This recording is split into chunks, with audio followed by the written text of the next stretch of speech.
What is going on, everyone? It's Super here, and I'm bringing you guys another Injustice 2 video. Now today I'm going to be starting up, I guess a little series talking about the characters that I played in the Injustice 2 event. So this is just me in training mode with Poison Ivy, and this is like the extent of my gameplay with Poison Ivy, but I kind of want to talk about her and Robin because even though I didn't really put that much time into the characters, I kind of got an understanding of, their play style and the fact that these characters are absolutely amazing. And by amazing, I mean their character design, the way they look in game, the way they feel. They just feel very smooth. But I knew that these characters are going to take time to learn. Now, the characters that I put a good amount of time into were Captain Cold, Firestorm, because they were more straightforward in my opinion. When I picked Captain Cold, he only has like 4 combo strings. Firestorm, I know what to do with his combo extender just by looking at the watchtower and stuff. But Poison Ivy has so many moves. She has so many combo strings. She has a stance. So she has a lot to work with, and the same thing goes with Robin. He has his, Batarang.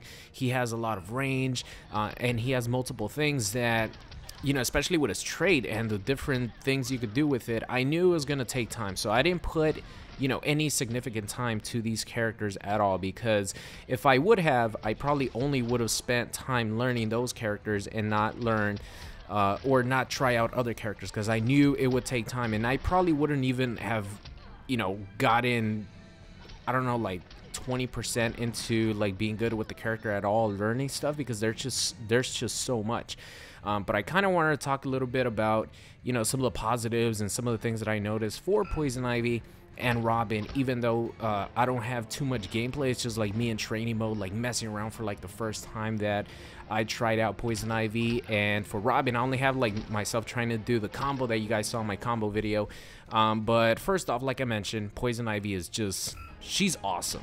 And she has a combo string that is very reminiscent of Kung Lao's Fury Fist combo, which is 1-2 1-2 1-2 1-2 1-2.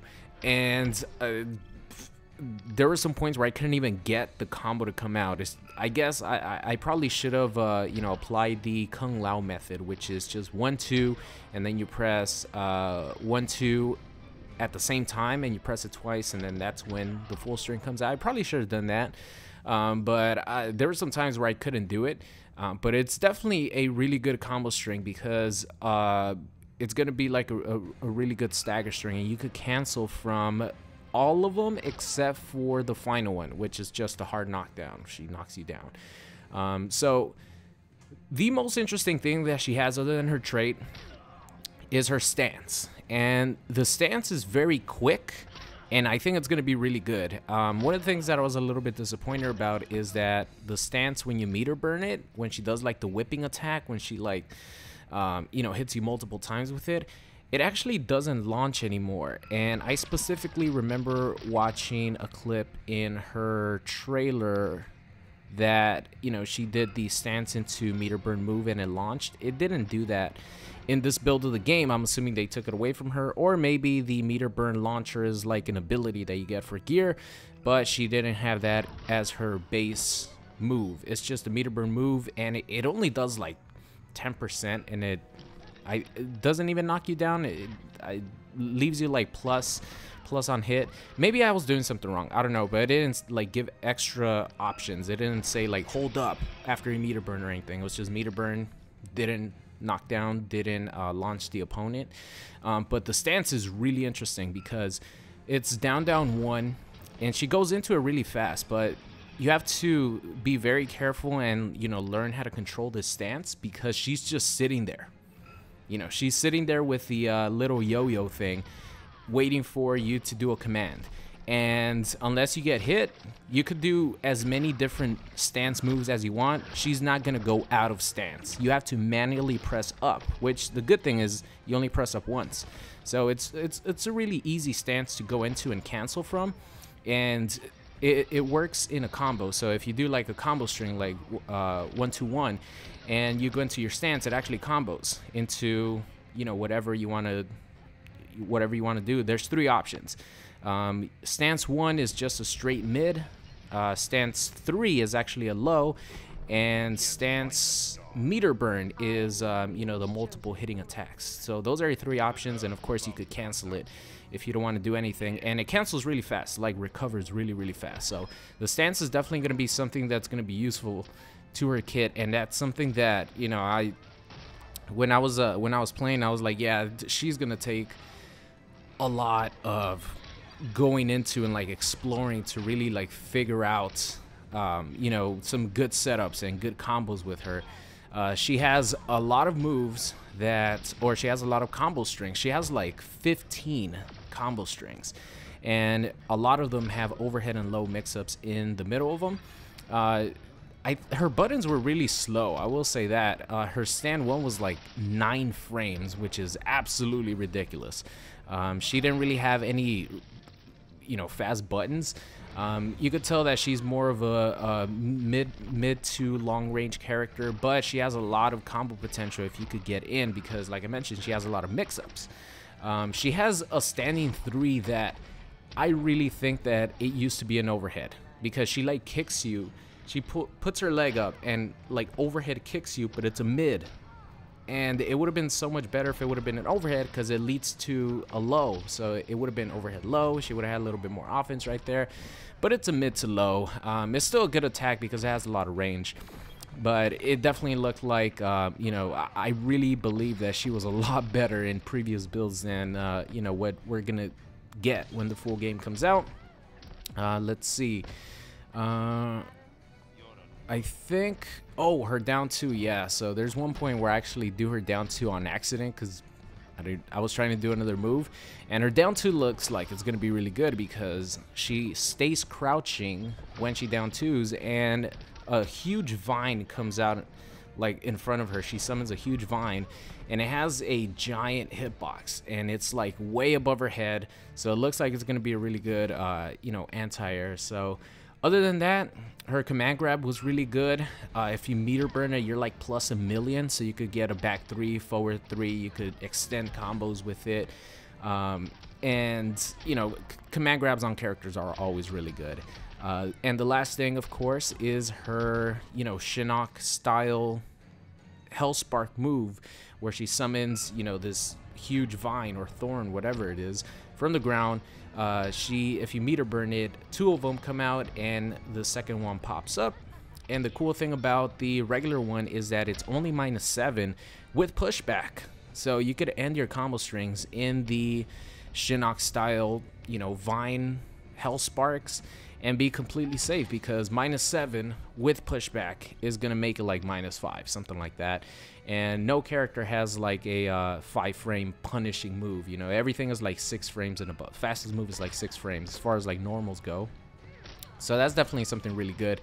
And one cool thing that you could do is you could actually do the Vine Sparks. That's what I'm gonna call it. Vine Sparks, mid screen, and continue your combo. So you dash up and then you do stand 1, or you do another combo string, and it's still combos. I was afraid that you weren't gonna be able to get a combo from it, but you definitely can. And the last thing is Nightshade, her trait. This trait is going to be really good. I could already see people figuring out, you know, some dirty setups with it, especially, you know, maybe some jump over setups in the corner where Nightshade is like a couple feet behind you, and then you have your opponent in the corner. So that means, you know, you could jump over him, or you could do meter burn dash. So you can put yourself in the corner. It's just, there's gonna be a lot of setups and combo potential with it. So you could be juggling your opponent while Nightshade is shooting his goo, and continue a combo that way. So yeah, Poison Ivy is definitely gonna take a lot of time to develop and really learn a lot about her. But you could definitely tell that she's more of a mid-range to long-range character. She has, you know, her little thorn garden that work exactly like Erron Black's Caltrops. So it's definitely something that you could put in the corner, put your opponent onto this thorn garden in the corner, bring out Nightshade, and, you know, have a party, have a good time right there while your opponent opponent is losing life, Nightshade is, you know, shooting out his goo. You could pressure. She has a bunch of combo strings that hit multiple times, like 6, 7 hitting combo strings. So she definitely has potential. I just didn't put time into her because I knew that she was gonna hog up all my time pretty much, because she looks like she's gonna take a lot of work. And moving on here to Robin. Now, Robin was the same way, especially with his trait. You're gonna be able to get some dirty stuff. I didn't put like that much time at all into Robin. I just spent maybe 20 minutes. But man, does Robin have sick range. He has so much range with his blade. It's awesome. So he has a 7-frame punish, which is pretty good. His stand 1-2 is definitely going to be a really good punishing combo, because you could cancel it into his overhead flip, or it's not overhead flip, it's just like a sword flip, and then you can meter burn that, which is what, you know, the combo that you guys saw. He has a lot of really good mids. So he has back 1, which is it goes into back 1-2, which you could cancel into, you know, any special moves, and it's very easy to hit confirm. So back 1-2 is like it's like a mid hit with the bottom of the blade, and then he hits you twice afterwards. So that's your 1-2. Like, it's 1 hit and then 2 other hits for the 1-2. So having 3 hits in a 2-hitting combo string, or a 2-button combo string, it makes it really easy to hit confirm. And if you guys don't know what hit confirm means, it's pretty much whenever you do a special combo move or a combo, on hits you do a special move. Like, if you hit your opponent, you do a special move and go into whatever you want, and if your opponent blocks it, you don't do anything. That's sort of like hit confirm. You have to see that your move hits, and then that's where you confirm it into a special attack. So Robin has back 1-2 hit confirm into his you know, blade spin, or if your opponent blocks it, you could go into back 1-2-3, which ends in a kick, and you're +1 afterwards with, you know, Robin's amazing mids. He also has back 2-1, which is another mid. Back 2 is actually like a lunging mid. It goes really, really far, and back 2-1 is another one of his strings that you can connect into a combo. You guys see me do back 2 into the interactable to continue my combo. So you could definitely tell back 2 has, you know, a lot of really good range. He also has a nice 50-50. So he has an overhead low string that's pretty fast, and the overhead has a lot of range because, of course, he's using his blade all the time, right? He's using a sword. So back 1-2, or forward 2, down 3, that's what it is. I'm like, back 1-2, no, that's something else. Forward 2 is his really good overhead. It has a lot of range, and it leads into forward 2, down 3. That's his overhead low. You could also do forward 2-1, up 2 for a meterless launcher, because you will need meter to get, you know, really nice launching combos with Robin. But if you don't want to spend meter and you actually connect your overhead, you could do forward 2-1, up 2. But it is hard to combo into anything other than back 2 into another special move, because you recover really late into your opponent falling to the ground, so you don't have that much time to really do anything. But overall, like I mentioned, Robin and Poison Ivy, really good looking characters, and I know people are gonna have a lot of fun with them. And I knew that I couldn't devote too much time into these characters because I wasn't really gonna get anything done, just because I think these 2 characters are gonna be some of the better characters, but you're definitely gonna have to put time into. But they have a lot of dirt underneath the surface, if you know what I mean. Like, they're gonna be really good. It's just gonna take some time. That's why I didn't put too much time into Poison Ivy and Robin in the event, because I only had a limited amount of time. But I hope this little commentary talking about those 2 characters helps you out a little bit whenever you get the game. They do have a lot of really nice stuff. So that's gonna be the end of today's video. Hope you guys enjoyed it, and I will see you guys next time. What's going on, guys? It's Super here. I hope you enjoyed today's video. If you did, make sure you guys subscribe or check out any of these videos linked at the top. Thank you, and I'll see you guys next time.